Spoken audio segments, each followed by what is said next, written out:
Welcome to the introduction video for the EZPZ Spreadsheets 2017 Google Sheets edition. In a previous video, I've already gone over the flagship version for Excel. That can be found here, and also in the user's manual here under Introduction to Flagship. In this video, I'll be going over exclusively on the Google Sheets edition, how it's similar to Flagship and how it's different to Flagship, and some basic functions I'll be going over as well. The nice thing about the Google Sheets edition, unlike last year's version, this version is pretty much identical with the Flagship version. All of the tabs that have been written for it, the layout, a lot of the functionality is identical to Flagship, which makes it nice. You're not losing anything if you decide to use Google Sheets over the other. One of the downsides to the Google Sheets edition, and this kind of leads to the Google Sheets software itself, is that it doesn't support macros and hyperlinks. So if you've viewed the Flagship version, a lot of these boxes here are actually buttons, and if you click on it, it will take you to the specific tab that you need to do. Also, with transferring data around in Flagship, you'll notice that the buttons for transferring data that are in gray, you click on those and it automatically transfers your data around for you. All of those aren't supported with the Google Sheets software. It's a much simpler software. It doesn't have quite that kind of functionality, so you do lose a little bit there. But I do have plenty of videos that show you how to transfer your data around, and if you end up in the user's manual and you go down under the Google Sheets, you can see here transferring data manually in navigation in Google Sheets. This video will definitely go over in pretty good detail how to transfer your data around and get around the sheet as well. Okay, but in this video, we'll definitely, go over that. You'll see some of the processes going on, and hopefully you'll be able to familiarize yourself with the types of functions that work here. One of the good things about Google Sheets is because I'm running this in Chrome. I'm running it on my web browser, so you can take this spreadsheet almost anywhere, with anywhere that has internet and then a device that can connect to the internet. So you can use this software on your phone, you can use it on your iPad, someone else's computer. It doesn't have to necessarily be yours. All you have to do is log on to your Google account, go to the spreadsheets, the Google Sheets section, and then you'll be able to access this at any time. Also, because it is cloud-based, everything you do here automatically saves in the cloud drive, and so you don't have to worry about saving or losing your saves or anything like that. So it does make it pretty functional as far as that goes, with being able to access your sheet. If you have a partner or someone else who does your sheet for you or with you, and they're not maybe in the same town or in the same state, they can access this fairly easily. There's a share function over here, so you can click on share and you can share this with other people. They can have editing access and or view only access. So that's kind of nice with the functionality of Google Sheets. The other cool thing is if there's two of you or more, you can actually be working in the sheet at the same time, live. So I kind of like it if you're have someone else, you can actually watch them make the changes to the sheet while you're in it as well, and they can see you making changes to it at the same time. So that's a nice functionality there as well. Okay, so let's do some things here that you would normally see in your Google Sheet. Obviously, at the home page, it just kind of lays out the different types of tabs that you'll need and what they do.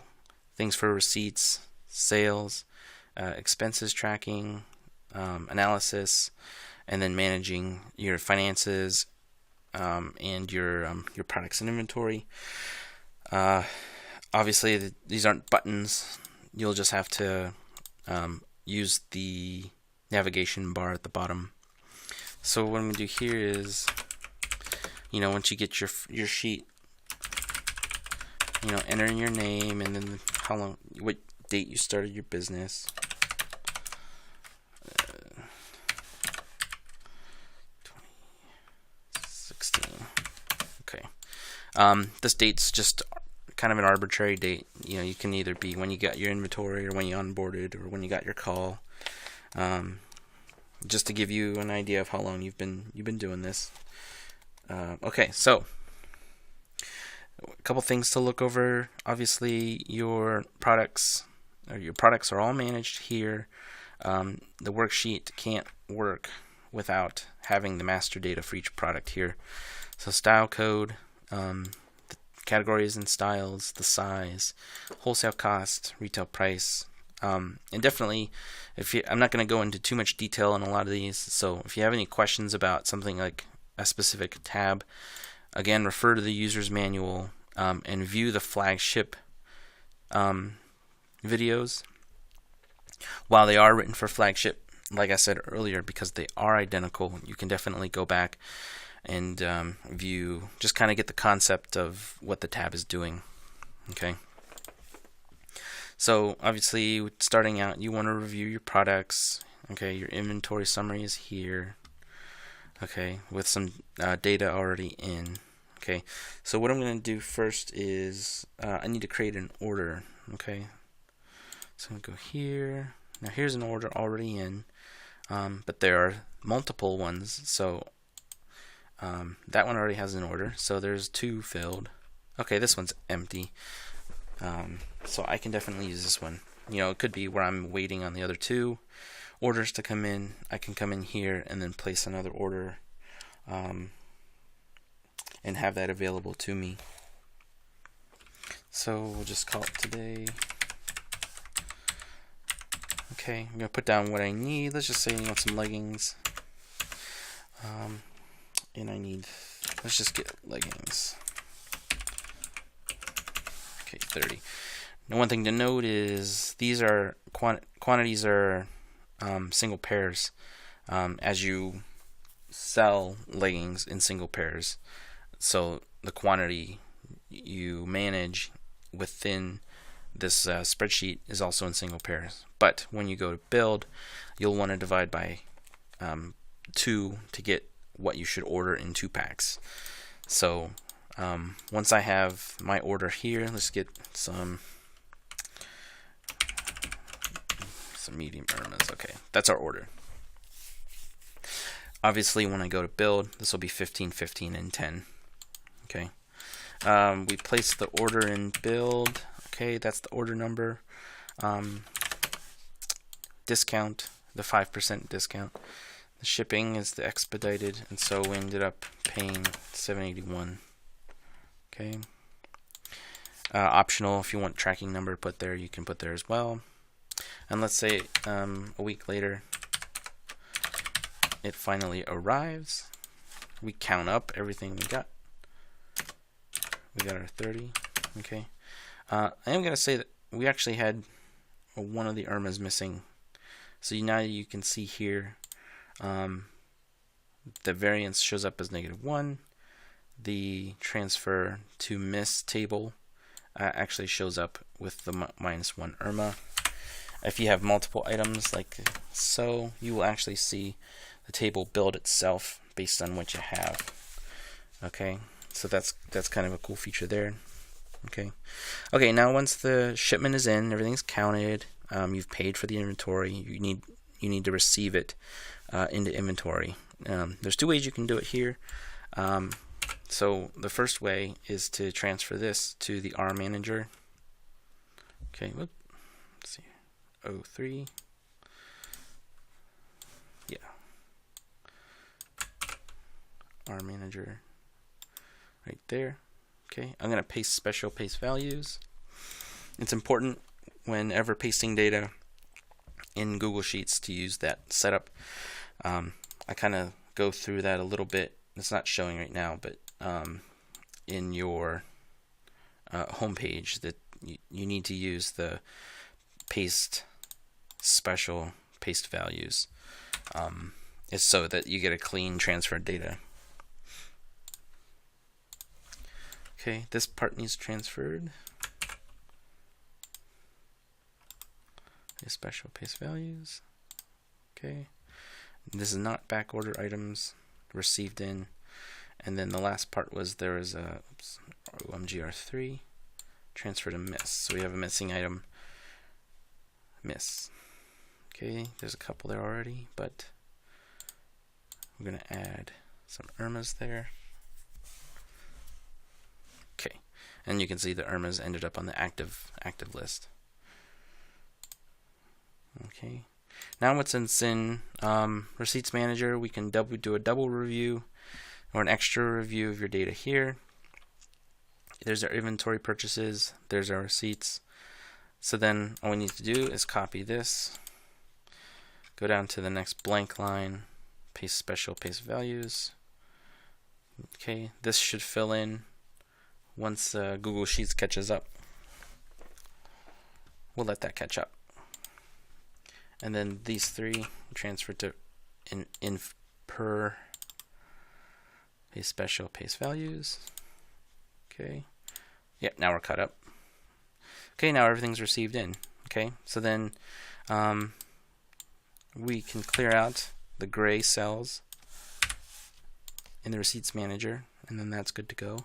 And then we can come in here and delete the gray cells in the Order Manager itself. Before I delete, let me show you the other way to do it. If you don't necessarily want to use the Receipts Manager, you don't have to.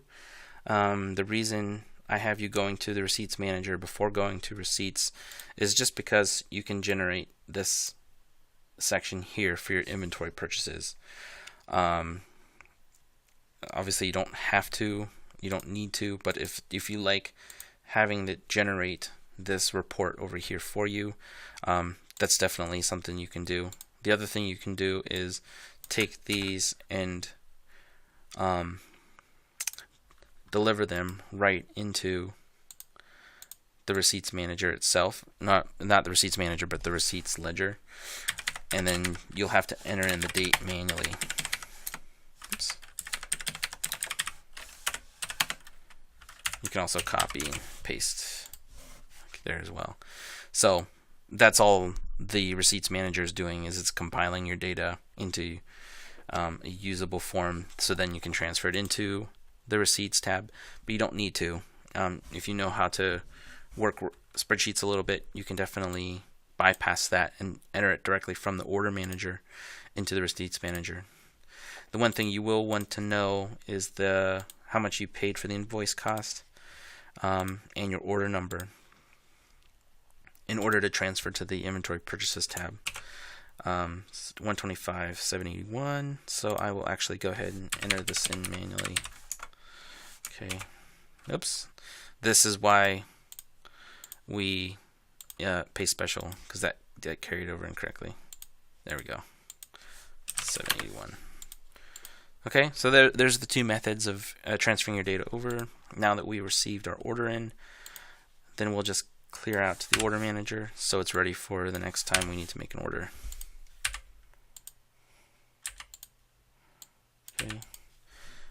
Okay, so now we're good to go. So that is receiving an order with the missing item, with that one Irma. Okay, now let's go in and make a sale. So now that we're ready to go here, we're going to go ahead and create a sale. I'll just delete out the old data from here. Okay, I'm going to do a couple sales. So on the left hand side here, here's your summary, hostess name, and then here you can set your hostess rewards. Whatever type of hostess rewards you want, you set them here. I do go over each of the hostess rewards in the sales and pop-up manager video in the user's manual, so I won't go into too much detail here. Let's just say we had an in-home sale and it was today. Okay, coding, I go over the coding setup in the video, in the user's manual as well. In-home pop-up. Okay, let's generate some customers. Let's just say our hostess was Jane Doe. Okay.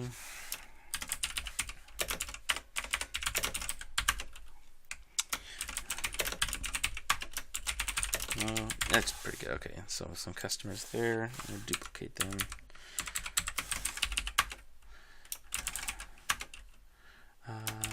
Goose, and then Jane.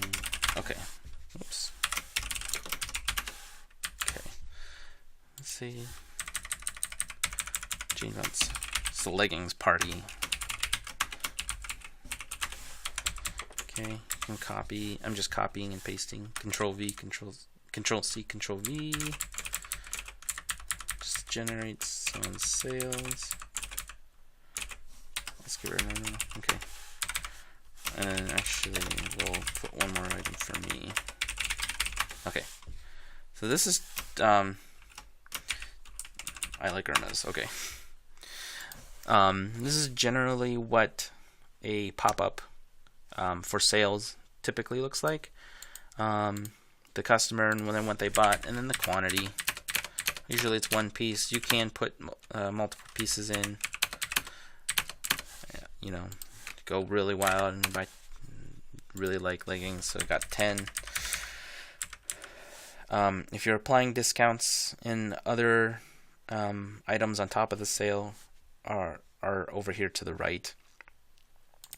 What you'll notice then is as I'm filling in the sales, let's set a free item and then 10% of the sales as your, actually no, let's do every 10 get one free.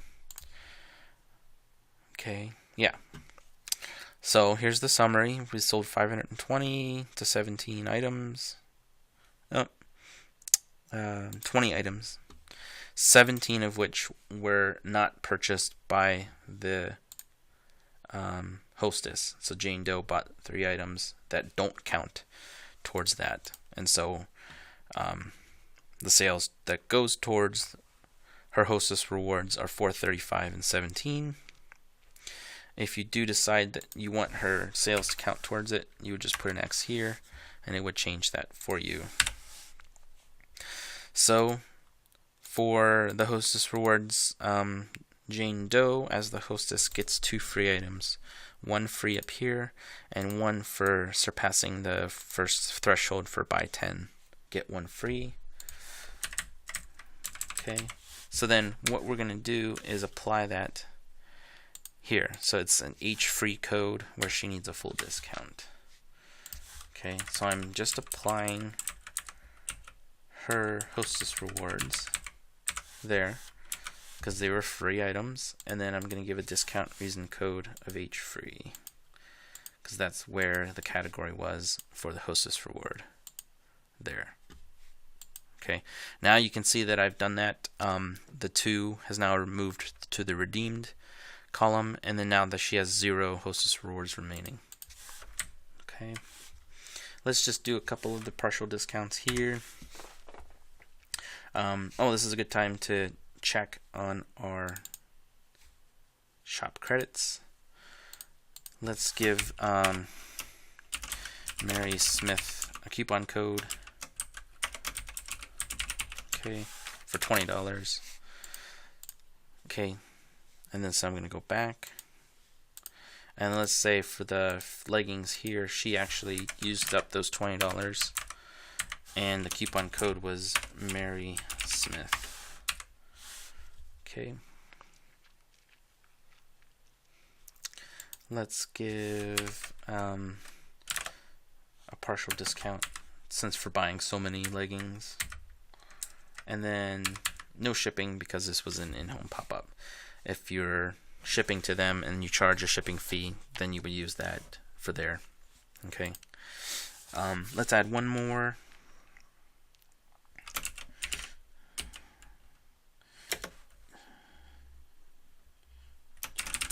Okay. And then let's say she was another consultant and we were selling some items to her at wholesale. Okay, so then here we put an X under the wholesale column. Now what you'll see off to the right here, okay, is the sale was at $25, but because the wholesale cost for one pair of leggings is $10.50, $10.50 times 2 is $22. $21, sorry. So that's the wholesale price for one pair of leggings. It gave her the $14.50 discount for the total sale equaling the wholesale cost. So that's how you would sell an item at wholesale. I put this one here just to show you if you're going to pull something out for self sale, you would give yourself a full discount and click on self as the code, and it would give you the full $35 discount for zero total. Okay. So now that we have the party set, all closed out, hostess rewards have been issued, we're going to transfer this to sales.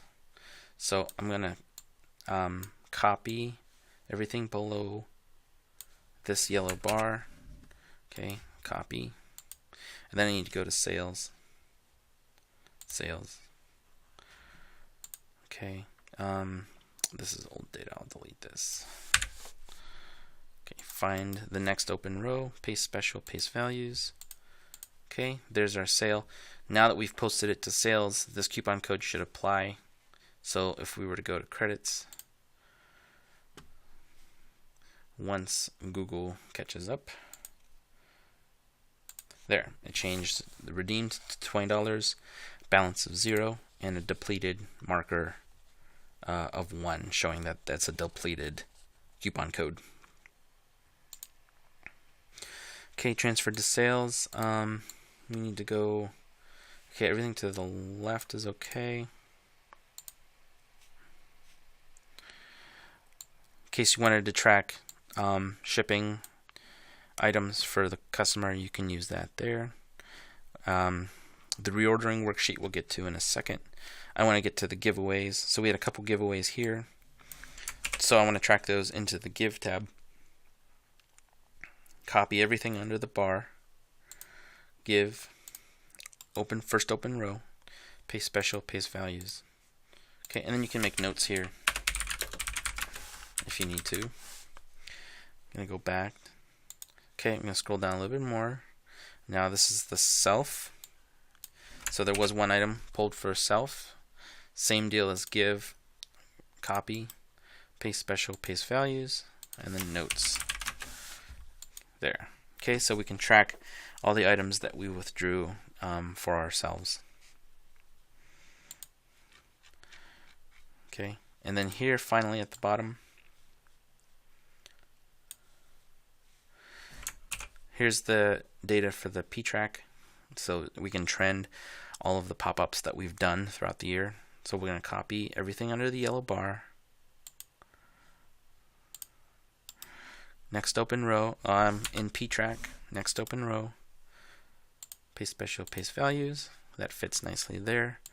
And then we're good to go. Okay, so just to recap, yellow bar, everything under here for sales. Okay, this is for if you're going to reorder. This is for giveaways. Anything under the yellow bar goes to give. Everything under the yellow bar here goes to self. And then finally, I'll scroll down all the way to the bottom. This is where you transfer to your P-track. Okay, so those are the four main areas that you'll use. If you want to do reordering, so this would be what I call replenishment reordering. So whatever you sell, you replace. You can use this as a guide for every pop-up. This just takes all of the style codes that were sold in the party, and it tells you how many you actually ordered, or how many you actually sold, and then you can use that to replenish. So then all you would have to do here is enter in what you want to reorder, and then again copy everything under the bar, copy, go to the order manager,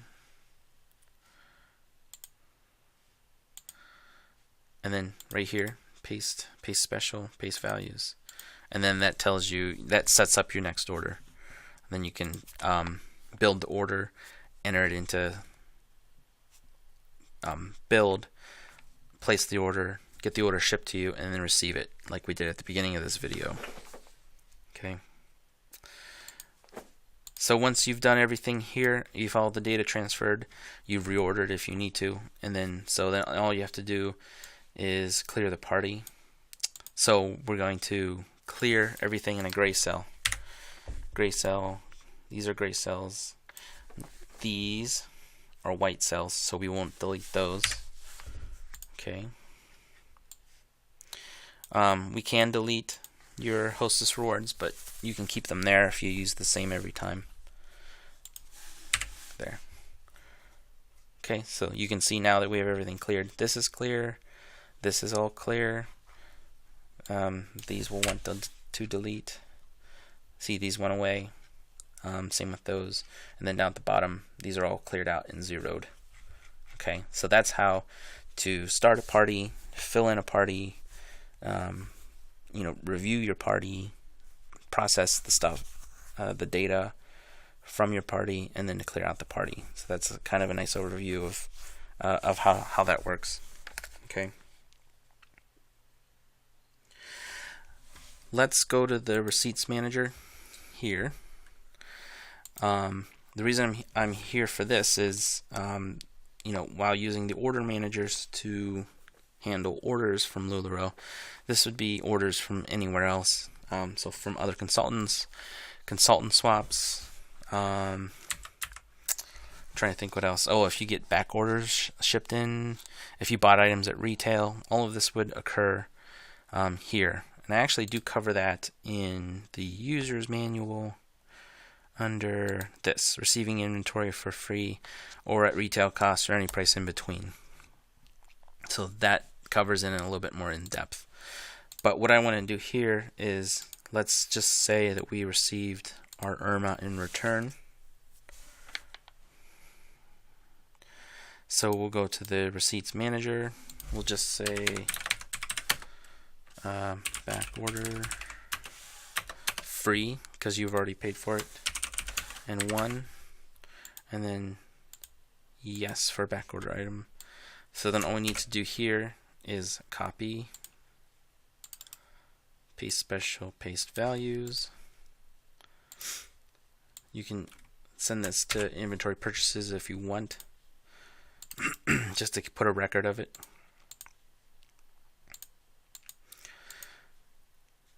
And then we have to do this again to the miss tab. Or you can enter it manually, either or. Obviously this would not be the right because it's backwards, but just to show, this would probably be like 30. Okay. Now that these two have canceled each other out, you can see that the active backordered list is now empty. If you were to get credit for this item instead, you would just come in here and enter this data manually, only to clear out the active list. This doesn't necessarily mean that you received anything in. This list doesn't affect your inventory at all. It just tells you, if an item was taken off the list or not, just kind of as a general plus-minus ledger. Okay, so let's go to the inventory summary. So this column here for in stock tells you your current inventory. This is all based on your sum of all your receipts from the receipts tab here, and the sum of all your sales from your sales tab a little further to the right here. Okay, just to kind of show you how that kind of works is I will clear out all of the data, the quantity data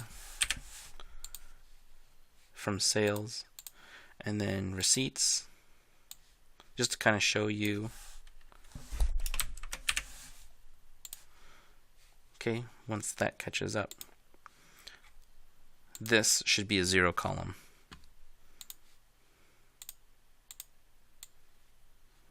Okay. There. So now, as we scroll down, these are all zeros. Okay. When I put a quantity back into the receipts tab for IRM2S, extra small IRMAs, there. So you can see it's starting to add.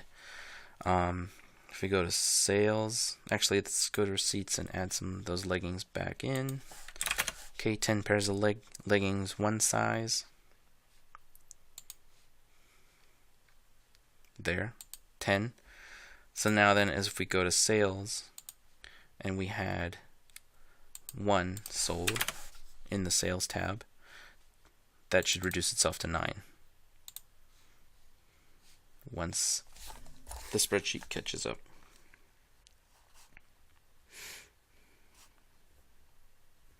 Okay, there it goes. So that's how the inventory summary is determined based off of that. Okay.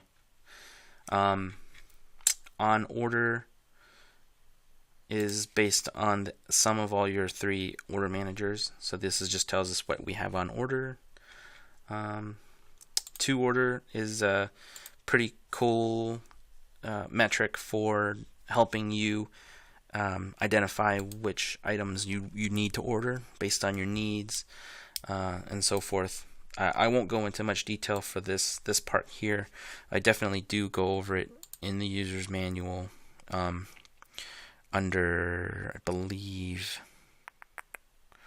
either pop-up managers and sale or the inventory summary tab. Definitely goes over it there, the different ways to order from this sheet here. And this is kind of helpful analysis. Identifying which ones you want to carry more of or less of, and then it will tell you, hey, you're getting low on your inventory, you should order X amount to get you back up to where you want to be. Okay. So I've gone over receipts and I've gone over sales. Those are the two, probably the biggest areas that you'll deal with in this spreadsheet. We've gone over inventory. Let's do a brief overview of your P&L. So your P&L, this is a basic summary of your data. It's based on a month-to-month period reporting. None of this ties into the P&L, but it's just kind of useful performance data as far as like sales, how much you've received in, your deposits, and so forth. And then below here is all of your P&L data, your gross profits calculation, your expenditures, and then your profits loss statement down here. There's a balance sheet here as well. Also, under the user's manual, this video here kind of goes into a little bit more detail, so you can definitely use that as well. That part of what ties into the profits and losses is the expenditures, and those are calculated or entered into the expenses tab here. Okay, and this is a pretty straightforward list. The date, you'll be given a list of categories to use here. If you have a question on a category, in the reference tab down to the right and down to the bottom, I kind of go over some descriptors on what would go in each of those categories. the description, how much it cost, and then any notes that I go over as well. Like all the other ones, there's a video for that. Expenses right here. So if you want to get into a little bit more detail, definitely check that video out. The last part to go over here is the deposits. So I'm going to go back to the sheet. So I'm looking for the deposits tab. It's right next to here. Okay. So this is where you would enter in any of your deposits, both from LuLaRoe, cash deposits, check deposits, bonus deposits, all those different types, third-party deposits. If you had to use third-party to get your payments in. One thing to note here is because LuLaRoe does pull off sales tax on your cash deposits or your cash sales, there's an extra category here. It's total cash check deposits. Anyway, there is a category here that says like cash blessed sales tax, something like that, because for third party and cash check deposits, if you were to enter 1,000, it actually will pull out sales tax for you here. But you don't want that to occur because you're not the one pulling the sales tax. The LuLaRoe will pull it out on the next deposit from them. So it would look something like this. Say it's another $1,000, but typically with sales tax, you would be at 45 held back, right?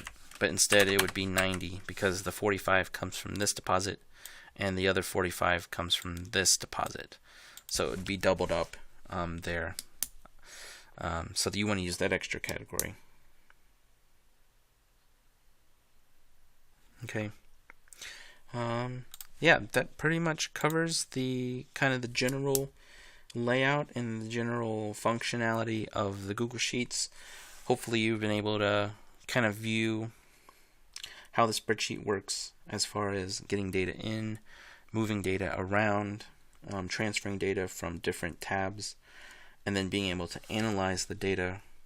Things like the P&L, your sales analysis, your inventory summaries, and so forth, to kind of give you all the information that you need to make the good decisions as far as ordering, sales, how your sales performances are, key performance indicators, business performance, and so forth. So hopefully this was a good overview. Kind of, one of the general themes here is, while this gives you a good overview of the spreadsheet itself, definitely, once you get your hands on the spreadsheet, check out the user's manual that's linked here. And I've been kind of referring back to this master list for all of the videos, and then the videos at the top here for getting started and using the spreadsheet.